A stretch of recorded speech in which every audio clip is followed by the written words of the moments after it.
We have 452 Okay, followers. thank you all for attending was this something I council did of the not whole meeting, where we're going to receive the Okay, good. Main Street Bicycle and Pedestrian Study. So, we're ready when you are. I want to thank council and the administration for the invite tonight. We're going to go through. There we go. Sorry. We're going to go through quite a bit of information here in the next hour. This was a very detailed study.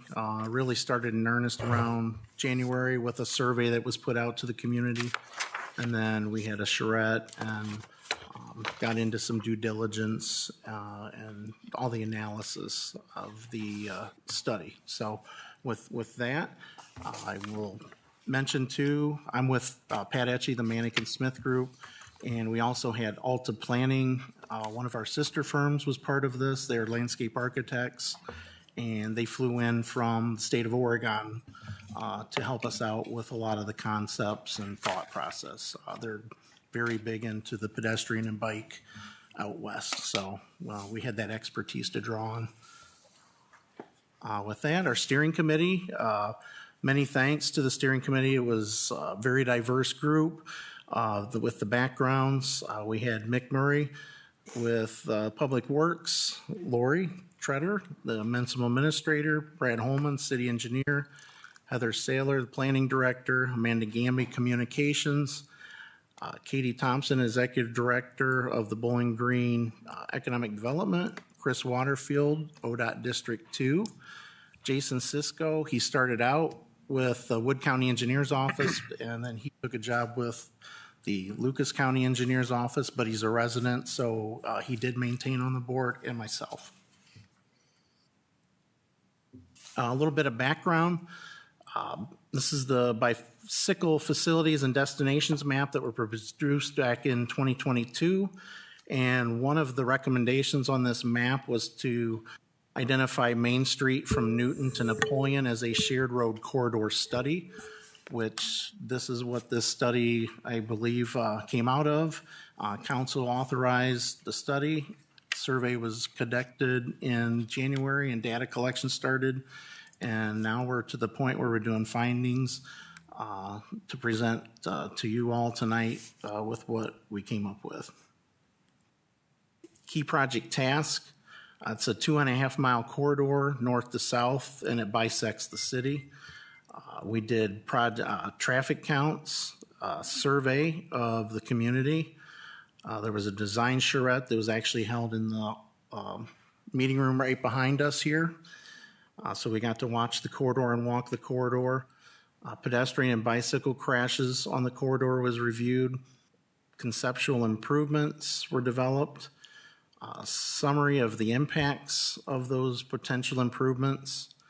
We came up with potential themes to enhance the corridor once improvements move forward. Conceptual planning level cost estimates for the Main Street corridor options, and identified potential external funding sources. Look at a couple of the community survey highlights. We had a really good response. We had 450 participants completed the survey.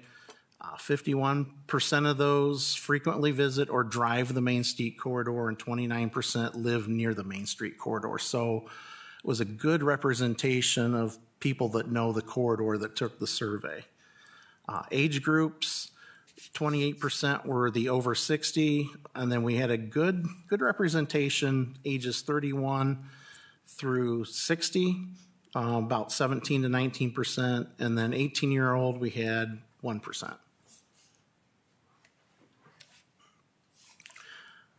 Types of bicycle treatments preferred on the Main Street per the survey, 38% physically separated bike lanes was preferred, 34% shared use path facilities, 12% on-street bike lanes, 9% said no bike treatments are needed, and 7% preferred signs and sharrows.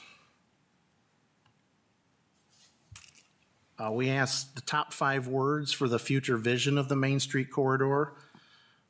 These are the top 5 that came out of that. Historic, 59%, 46% active, 35% vibrant, 29% for both beautiful, and 29% for connected.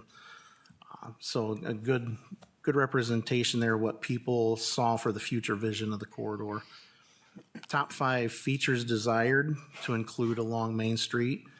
21% said parking, 20% said multimodal transportation facilities, 19% said trees and landscaping, 14% wanted pedestrian lighting, and 6% wanted art elements. Would you support bike facilities on Prospect Street and Church Street that parallels the downtown area? 48% strongly supported, 25% somewhat supported, 17% had really no opinion, 7% did not support, 4% strongly did not support. So there was a good support for potential parallel street for bikes. Importance of on-street parking where it is currently permitted, 36% said very important, 26% said somewhat important, the 15% not important at all, 11% somewhat not important, and 11% really didn't have an opinion. We also had, the city provided another previous bike study. We just kind of wanted to look at it to see how they were comparing. This one was done back in 2022. And a couple of the key questions that I like to pull out of there was a question about, what would you prefer? What would be your preferred choice to make bicycling easier on a busy road? Most preferred. And most preferred were bike lanes separated from the traffic. That was like, I can't read that. I think it says 85%. And then a follow-up question to that was, what would you prefer choice to make bicycling easier on a busy road? And I kind of highlighted there in the purple, it says indicating that respondents would prefer to have some type of treatment instead of none. So that was the biggest response. That's what the no treatments meant, was 59%. So they wanted something. They didn't want nothing.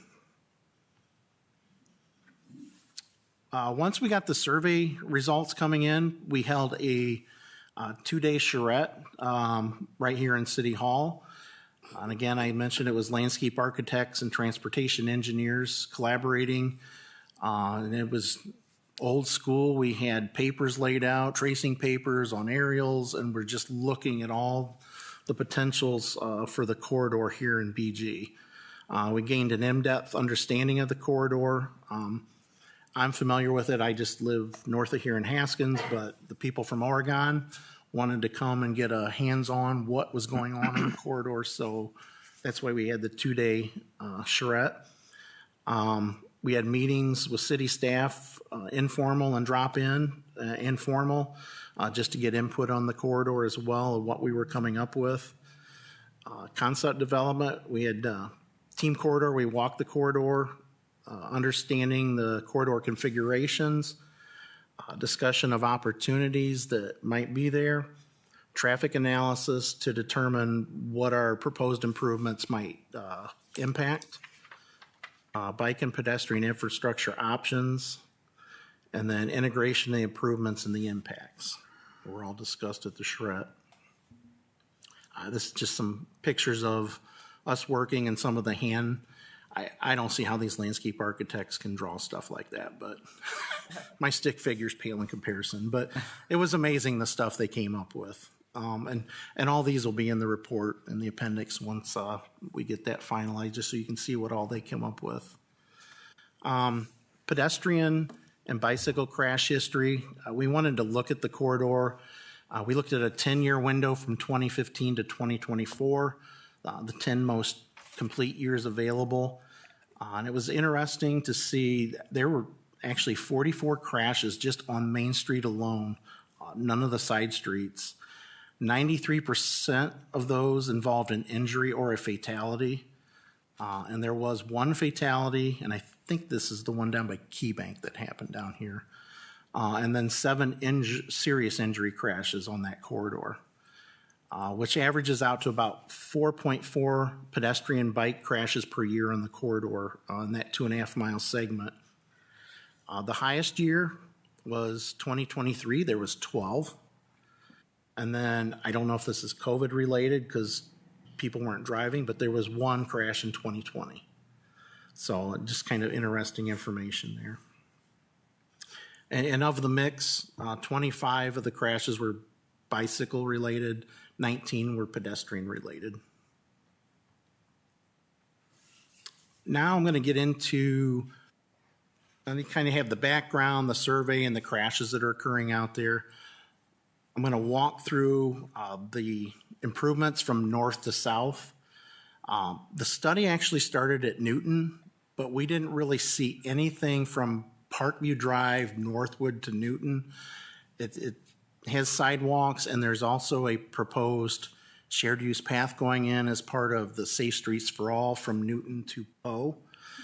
So we didn't see a need to really recommend any shared use paths or anything up there, but what we did see from Newton to Poe, there was a rash of, I want to say 7 crashes right just at Dale and south of Dale Drive, which is right around the Dollar Tree and the restaurants right there. So what we decided just on reading crash, it looks like people were coming over from the apartments and possibly the school complex at lunch and going to visit the restaurants. And people were not using the signals, they were just crossing wherever.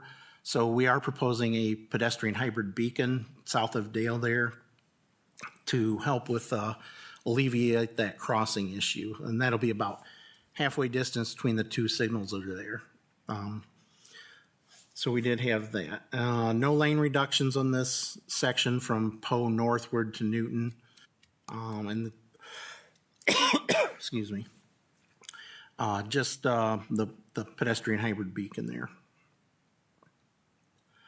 Now, when we get to Poe, when we were doing the charrette, we had some paper we were sketching out. That intersection's huge. It's a sea of asphalt.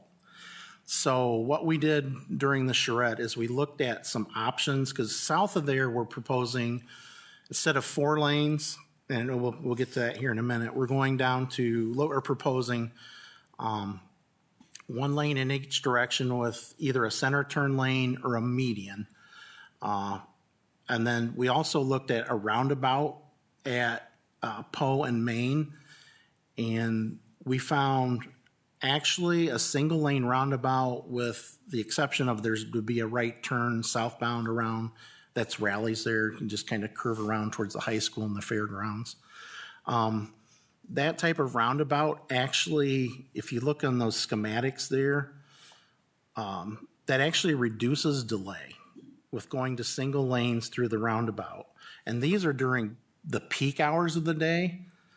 So during the rest of the day when there's not as much traffic, it's even going to be a better increase in less delay.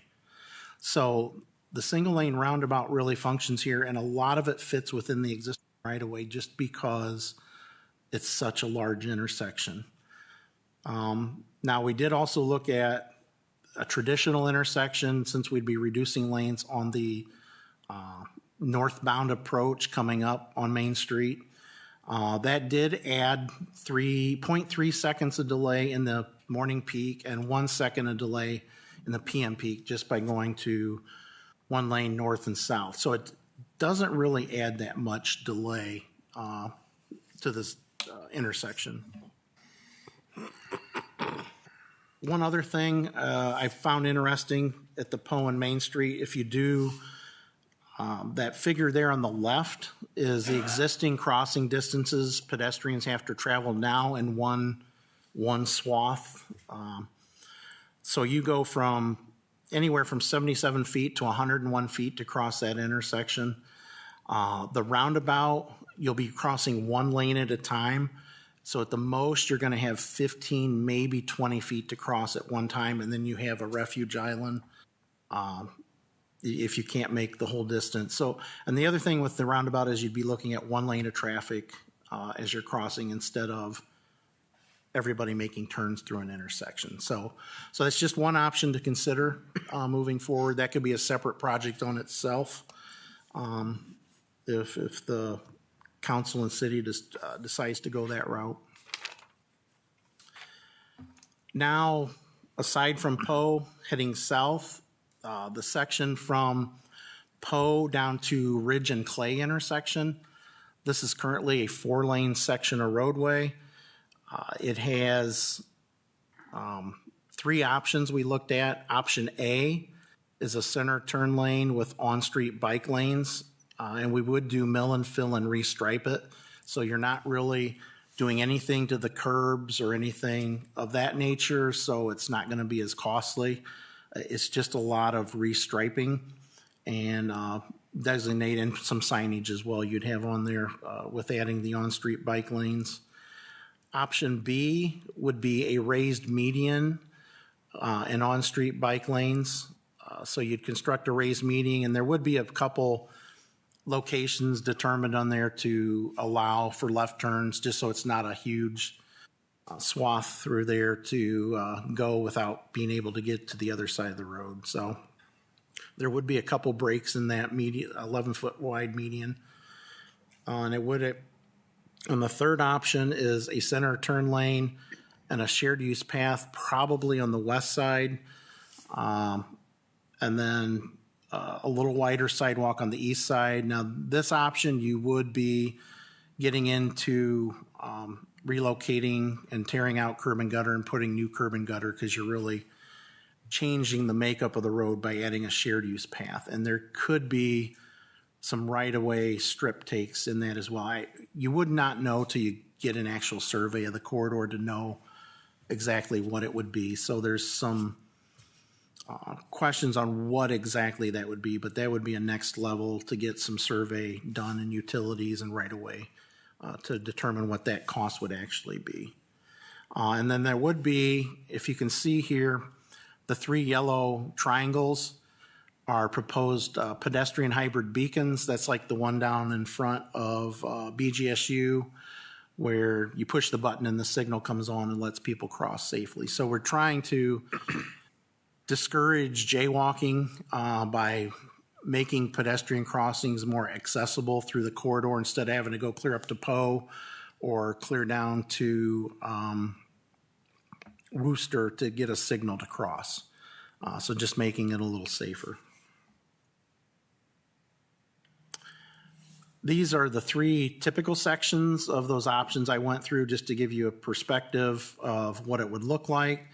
So option A, again, was with a center 2-way left turn lane, which would be 11-foot wide, includes on-street northbound and southbound bike lanes of 5 feet, 2-foot buffer, and travel lanes of 10 foot. So that would be going to that option. Option B, again, this is Poe to Ridge, 11-foot median. You have on-street northbound and southbound bike lanes, 5 feet, a 2-foot buffer, and travel lanes of 10 foot. And the sidewalks on these pretty much maintain what there is now, because we're not getting into the outside curb and gutter on this stretch. And then option C, this was the one where you would get into the relocating the curb and gutter and tearing that out and putting in new. And this is with a center turn lane, 11 foot, shared use path, 11 foot, a buffer of 3 foot between the shared use path and the drive lane, and then a 2-foot buffer between the 6-foot sidewalk that would be put in. So then, once you get to Clay and Ridge, and this goes back to the survey and others, what we've heard for years is, could you do a bypass around the downtown area to funnel bikes off onto the side streets? So that green area there is what we looked at.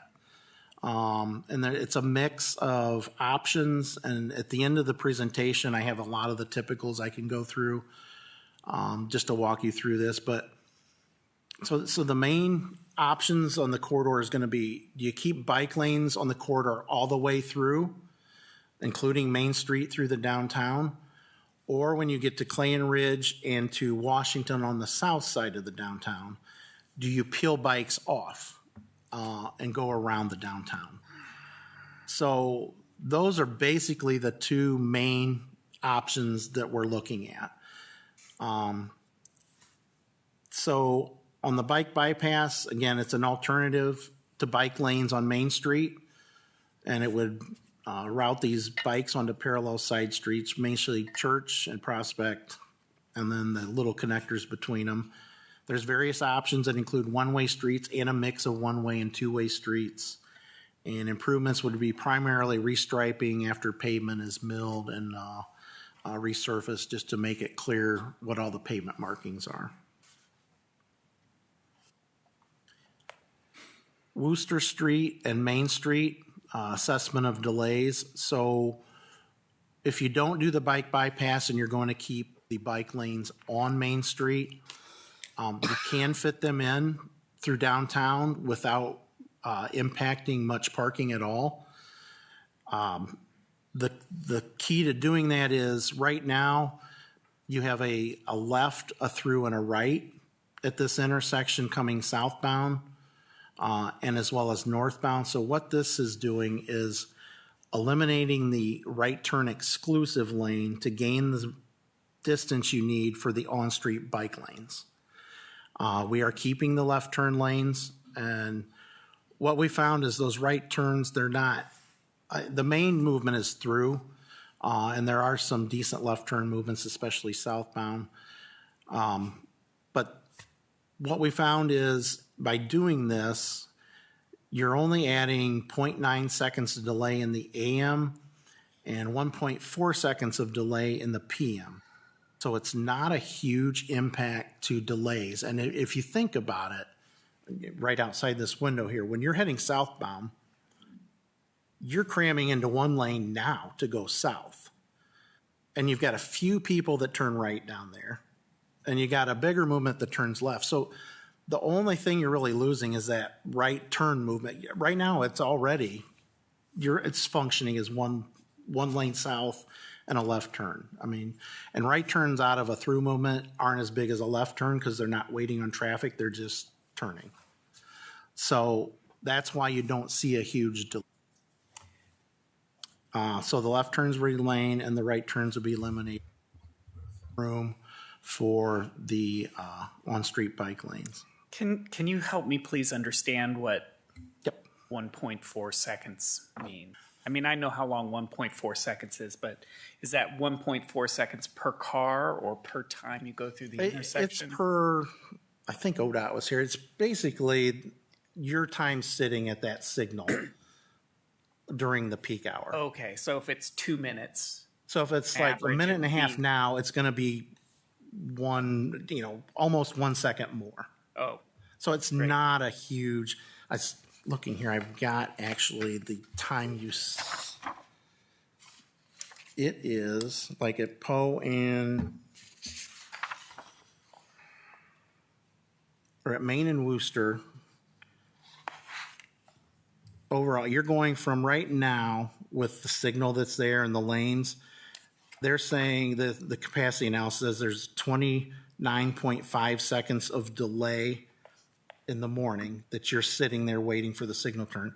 It jumps to 30.2 just by getting rid of the right turn lane. So it's less than a second. thank you. Does that help? Yes. Okay. Yeah, if you have questions as I'm going through this, some of it's kind of, I know what it is, but a lot of people don't. So thank you for asking. So when you see that, it's just adding to whatever your time you sit there now, you're just adding another by getting rid of one right turn lane. So Main Street from Clay to East Court, we have an option. And this is if you have no bike lanes on Main Street. So this is if you do the bike bypass and you don't need the bikes on Main Street. This is what a typical section would look there. You'd have a 4-foot median. And what we were looking to do here, we noticed when we did our charrette, people were having a hard time crossing down here, the pedestrians. So this would eliminate the left turns and the through movement on that jog intersection at Court. So you're basically making it right in, right out is what you're doing to that intersection. There's not that much traffic on it. And to increase pedestrian safety and allow, you know, basically a crosswalk on each side of the intersection instead of just one, it would be a decent improvement. Then option B is if you need the bikes on Main Street because you don't do the bypass around on the side streets, that would be the typical section.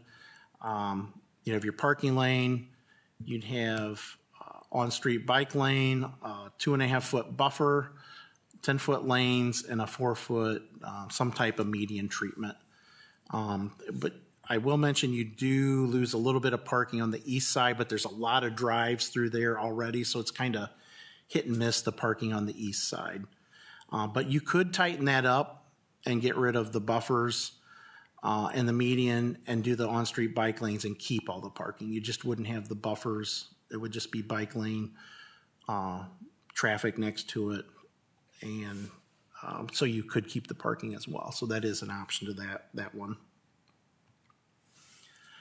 Main Street from East Court to Washington. So this is basically the main downtown area. Option A with no bike lane. So this is if, again, bikes are on the bypass around the downtown.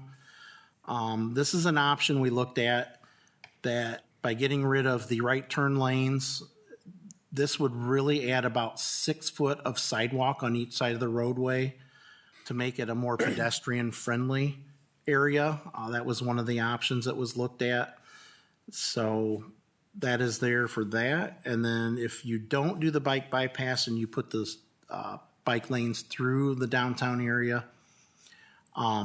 you do keep on-street parking. You have a buffer between the parking and the bike lane and a small buffer between the vehicles, but no median. So again, you're keeping the sidewalks as is. And this would change slightly through the bump outs because you don't have parking anyways, and the bikes would be a little closer. You wouldn't have the buffer to any parking because there's no parking in the bump out areas that are currently there. Washington Street at Main Street. Again, this is just looking at delay by reduced lanes. You're adding less than a second in the AM to your current wait.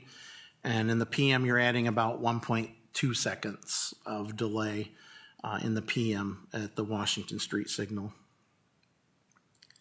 And again, this would be 4 lanes that are reduced to 3, single through right lane in each direction, and then left turn lanes. Then from Washington south to Napoleon, these options are no different than the ones from Poe to Ridge and Clay because it's the same 4 lanes of road. It's the same width, right-of-way width. So these are I'm gonna show you, but they're no different than the ones north of the north section. There are 2 PHBs proposed, one at Ordway and one at Sandridge, to get pedestrians crossed safely. That gives you a nice equal distance between the 2 signals at Napoleon and at Washington. Again, like I said, these are the same schematics from Washington to Napoleon. You got the center 2-way left turn lane with on-street bike lanes.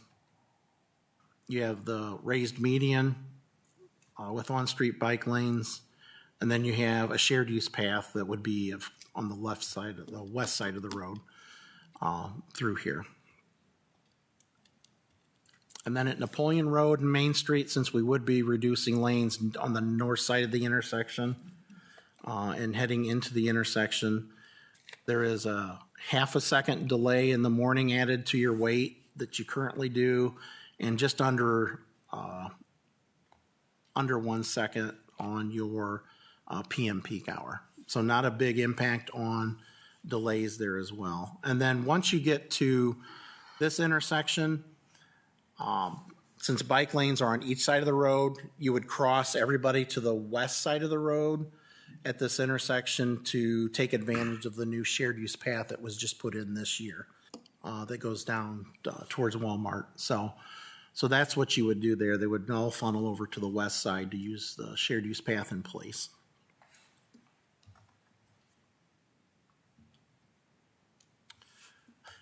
This is a matrix of potential impacts we put together to kind of help guide what eventually will be the preferred options to look at.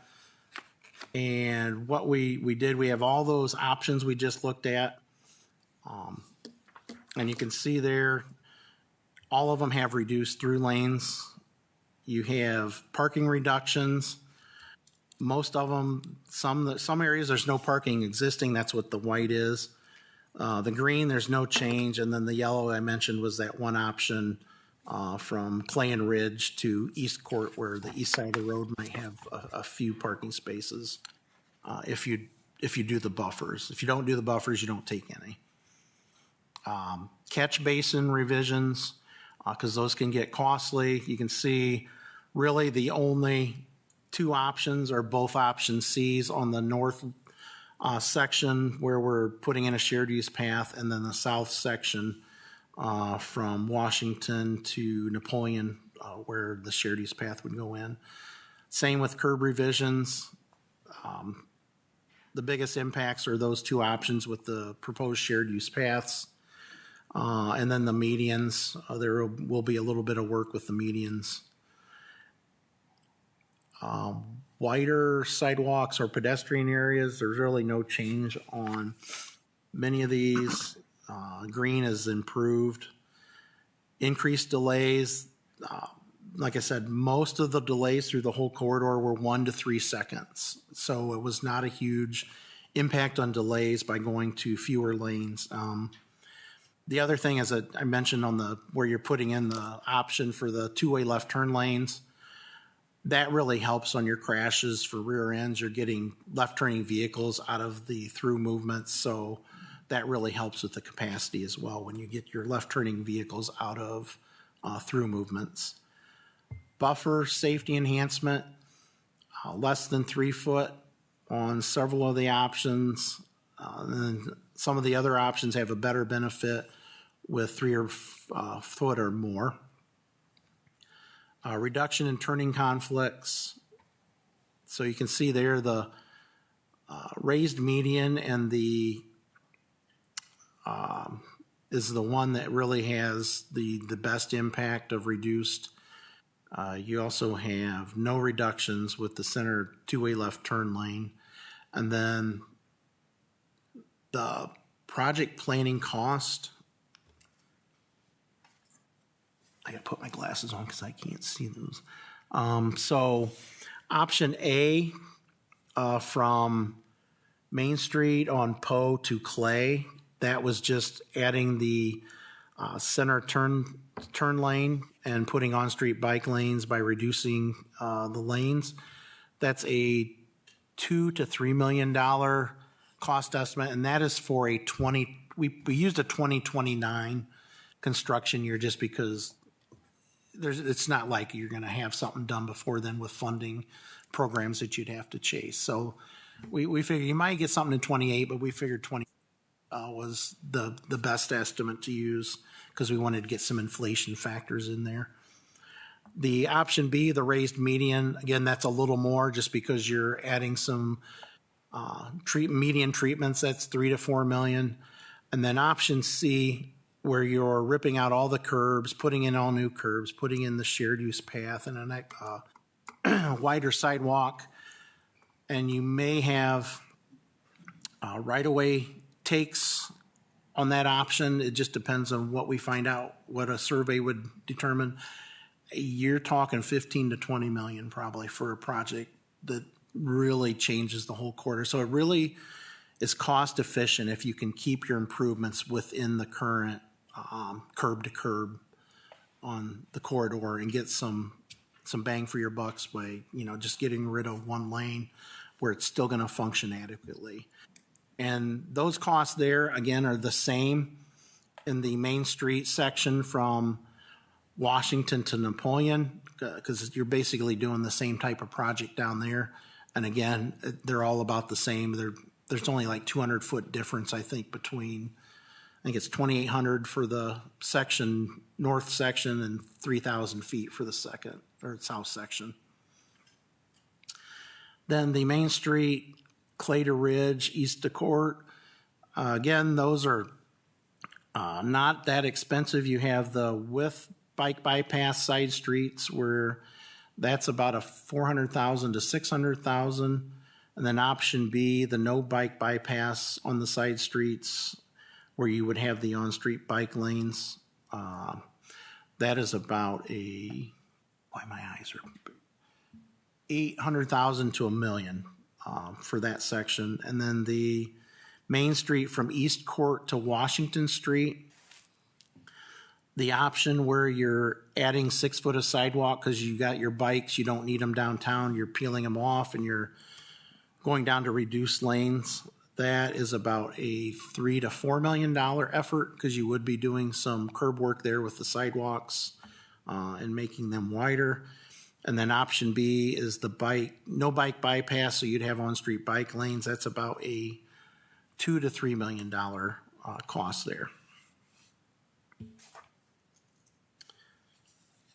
One of the other things that was the landscape architects came up with is once you determine what your improvements would be, they wanted to come up with some potential themes. And this was based on a lot of the survey input that was in there as well. And this was kind of the fun stuff once you get everything ironed out. One of the themes they came up with, just in looking the history of the area, talking with people and looking at the survey, is the story of the swamp. So that could be a corridor improvements you could add into a lot of this. You have just make people aware of the drainage issues and, be conscious of dumping stuff and, where water goes, and then just have a lot of the black swamp type features in here. Another one was Journey Through Time. So this would look at industries past and present of Bowling Green, blending the past with the future, and sustainable materials and reuse in your improvements that you put in. Third one they came up with was Bountiful Bowling Green. I know we have the farmers market down here, and it's a rural community with a lot of farming. So honoring Bowling Green's agricultural roots, vibrant, artistic, and welcoming gathering and educational areas.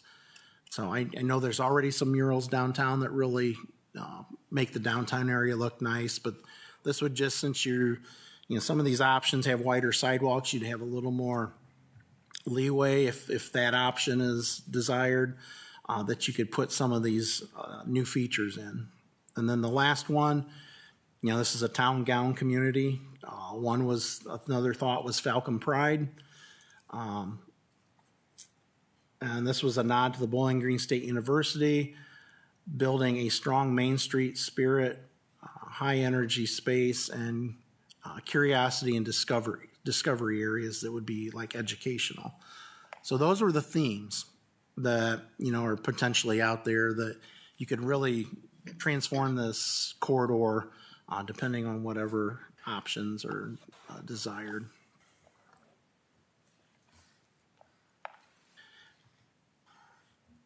So I didn't go through them in the main presentation, but I also have, are there any questions on this? Because what I'm going to look at next is the side streets, just to show you the options we looked at on the side streets for a bike bypass.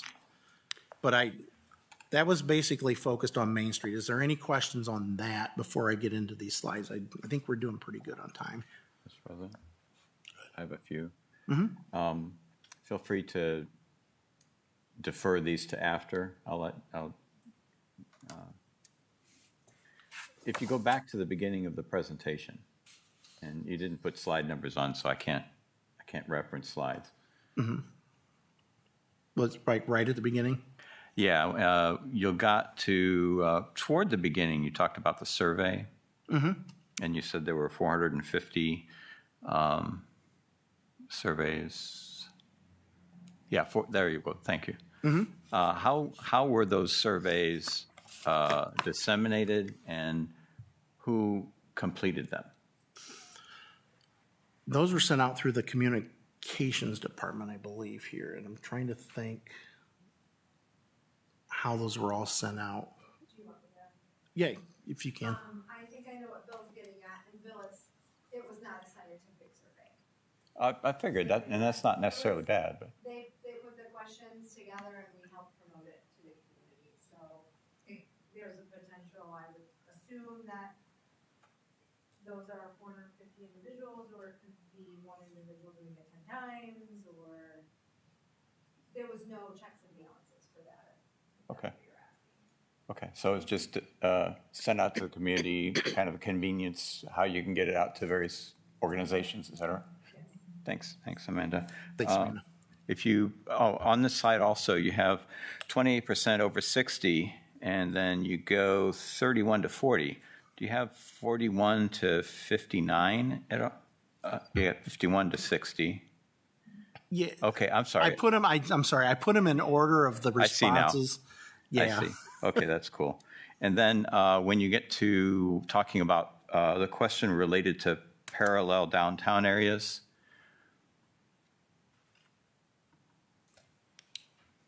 I think it was yes, this one. that was one of the questions. Yes. Was there any explanation before the question as to what parallel meant? I believe there was, I'd have to look back at the survey to see exactly what the question was, but I believe there was some schematics in there of potential stuff to do on the side streets. Okay. And So I you- think it outlined, like, I'd have to look again, but I think it said basically the streets. Okay. I can check that for you. Yeah, I just would like to know if those that answered it understood what parallel meant. And I'm sorry, I did not put a copy of it in here, or I would have it. That's But fine. I can check that for you. Thank you. And you had a slide that had some accident areas, Dale Drive you mentioned, and Hybrid Beacon. That one?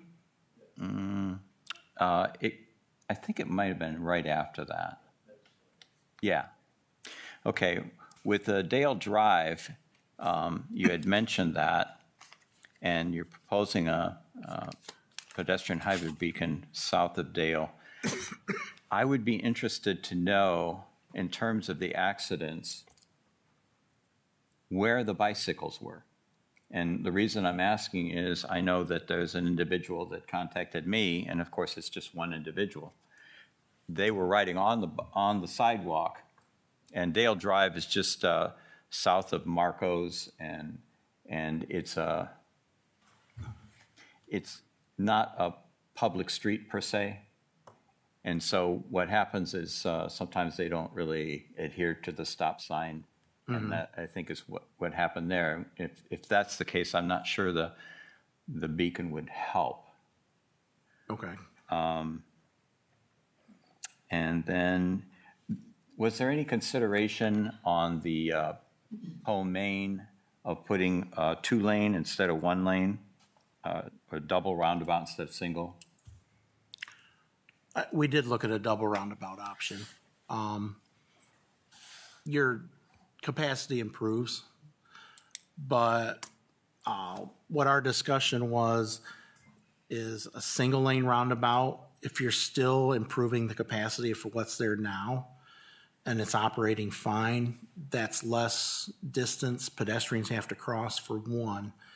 And the problem you can get with double lane roundabouts is they can actually increase crashes. They're just less severe because they're side swipes, people, not changing lanes properly. Whereas a single lane, you get rid of some of that. I don't know if Right. Chris. Is there, related to that? Yeah. In terms of future planning, if that intersection ends up having more traffic, is there any scenario that it would make sense that it would be better at that point to have a double instead of a single? And is there any way to design the single in such a way that if the double is needed later, it could be incorporated? Yes, we've actually designed one up in, for the Lucas County Engineer's Office where the splitter islands, Yeah. it was designed such that you can easily take out the front end of the splitter island that's closest to the inside of the circle and make it a dual lane roundabout. So yes, a great question, because that is an option, that once you get into design, you could design it such that you could easily take out, part of the raised median and make, And I Roundabout. especially appreciated the amount of distance you have to go when you cross.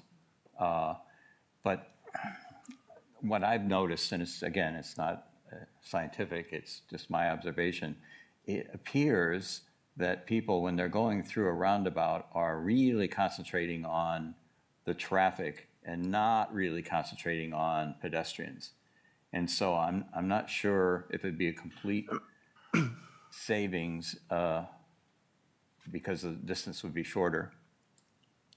But I was that's, trying to find the roundabout picture if I can. and then the pedestrian hybrid beacons like at Sand Ridge, for example, you have a number of them. Yep. Is it a fair statement to say that generally pedestrian hybrid beacons are safer if they are not at intersections? It depends on the intersection. If it's a really busy intersection, you don't want it there. But mid-block, it gives you a little more stacking room to do. And those things that were on the figure, they likely wouldn't be right at the intersection. It would be Okay. offset a little bit. It's just it was hard to do on that scale of a drawing. So that would be determined once you get into the design process, whether it makes sense to put it close to the intersection or a little bit offset. And then one last question for now, and I appreciate the time and the effort. When you have a on-street bike lane, and then you have a buffer, you've got, I would say, a buffer between the cars and the bicycles. Is there a minimum that we would need to have some sort of a median? Because the idea of having bicycles in their own lane, but vehicles right next to it without there being a median is not as ideal. So how much of a median would there need to be? And then how much does that add to the complexity? Because if you do have some sort of a barrier there, then you've got to worry about when you get to an intersection, what do you do with the barrier, et cetera? The Ohio, I can't think of the name, it's the Multimodal Design Guide. You do not have to have any buffer between a on-street bike lane and vehicles. It's not required. It's a safer option for sure. But if you went with, what we did here is we tried to keep everything within the existing curb to curb just to maintain cost efficiency. But because you can see once we got to the shared use path where you're bumping out the curbs, it really bumps the cost up there. But anything's better than what's there now.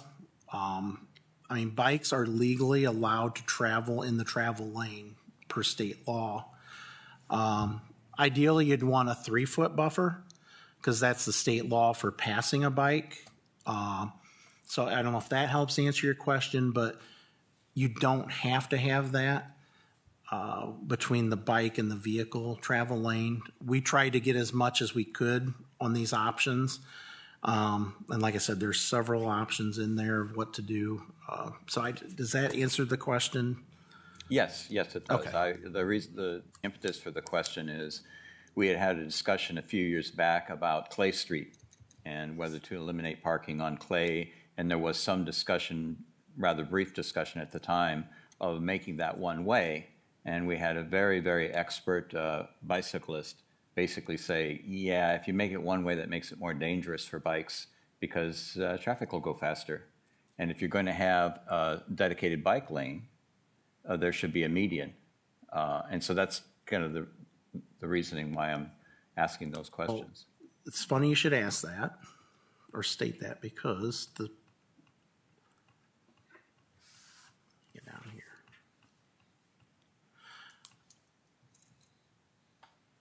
If you can picture if you're coming south on Main Street and to do the bike bypass, I don't know how much time I got here, about 9 minutes. Our thought is the southbound bike lanes would peel off onto Clay, jog over to Church, go down to Washington, and come back on and then continue south. If you're on northbound bike lanes, you would peel off of Washington over to Prospect, go up to Ridge, and get back onto Main Street. It's just a little block there. So that's kind of the bike bypass. You got northbound does this, southbound does this. So what I'm going to show you real quick, I'll run through these. This is heading southbound first. So once you're heading southbound on the new bike lanes, you get to Clay Street, you would be directed to go onto Clay. And here is the option you just described. This is Clay Street from one way westbound from Main Street to Church. And you can see there we did put in a buffer with a bollard between the drive lane because it's one way, and we did reduce the lane down to 10 foot, which the narrower lane encourages slower travel speeds because you're more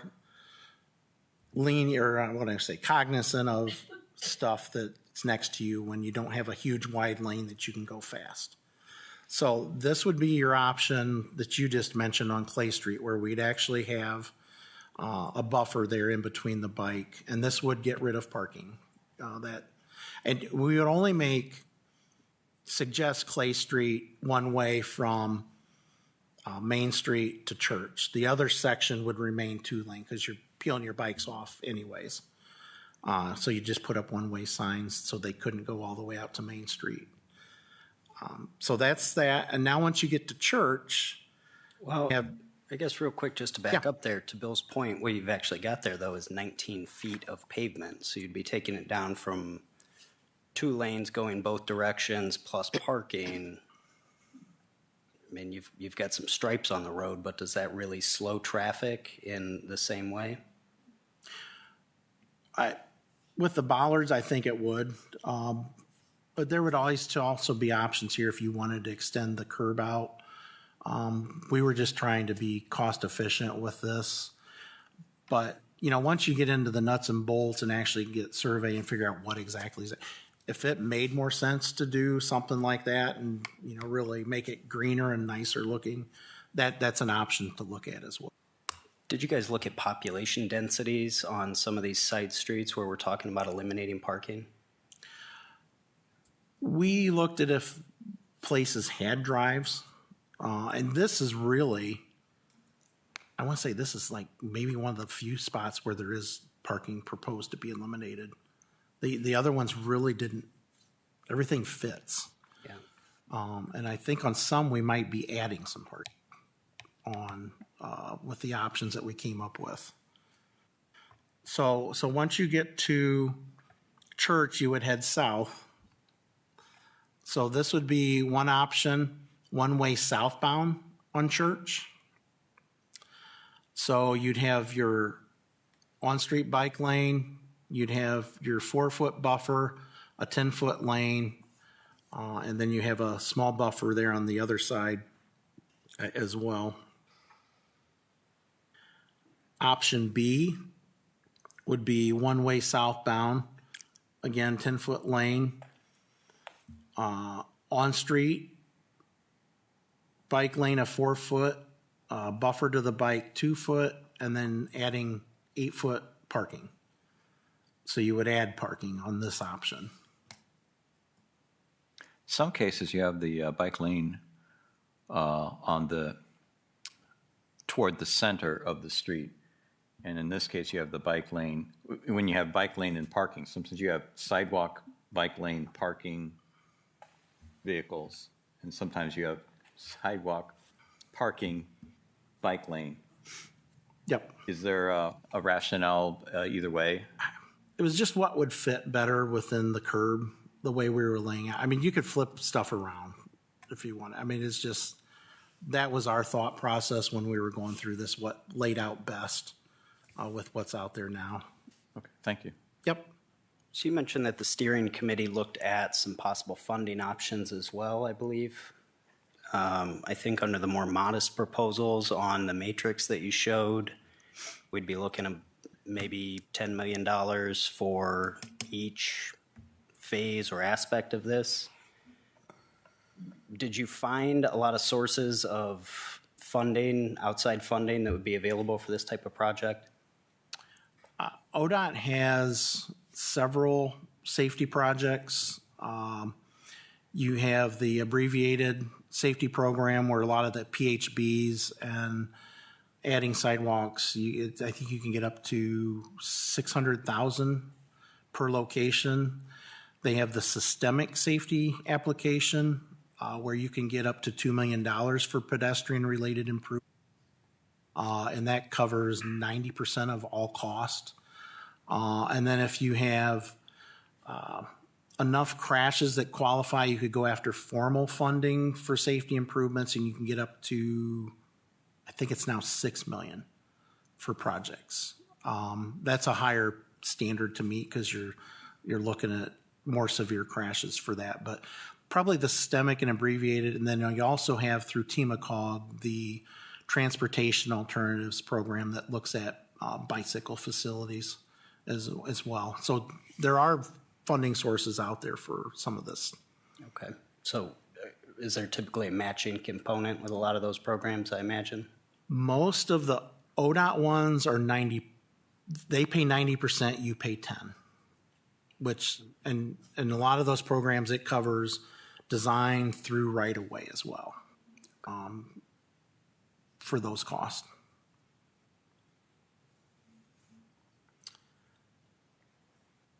So that was the other option on Church. What am I doing on time? Looks like I have about 2 minutes. So then when you get to Washington, we're proposing leaving that two-way just because the post office is there and there's a lot of traffic that goes back and forth. So that would be two-way with a 4-foot on-street bike lane. Option A, and this is on the east side of Main Street, so this is an option for over there. Again, you'd have a buffer with an on-street bike lane. Option B would be two-way instead of this one was a one-way eastbound. So this would be maintain two-way and go down to a 4-foot bike lane because the road's a lot narrower there and sidewalks are narrow. It's pretty tight with the buildings. This would be Prospect Street. So once you get over to Prospect from Washington heading north, one option is one-way northbound lane with an on-street northbound bike lane and parking on both sides of the road with a small buffer between the bike and the parking. Option B is a two-way 20-foot unstriped lane, which is kind of what you have both now on Church. They're both unstriped other than at one of the intersections. But so this would allow parking on one side, bike lane on the other, two 10-foot drive lanes. And then Ridge Street, when you get up to Ridge Street, you turn the bikes back towards Main Street. Again, this is a little narrower than Clay Street was. So you got down to 10-foot drive lane, a 4-foot buffer, and then a 6-foot bike lane there. So a little wider bike lane there you could fit in. I think we went through all those. Yep. So did I hit 7 o'clock? I'm pretty close. I just want to thank the steering committee and everybody for all the input on this project. We'll be wrapping up the documentation here the next few weeks and get a report finalized. And, you know, it's from there on going after funding to fund whatever's decided. So. You have a question? No Anybody else questions had at the questions? moment? Okay. All right. Thank you very much. Thank you. very much. That'll conclude the meeting before the meeting. We're going to take about 5 minutes right now to get things set, and then we'll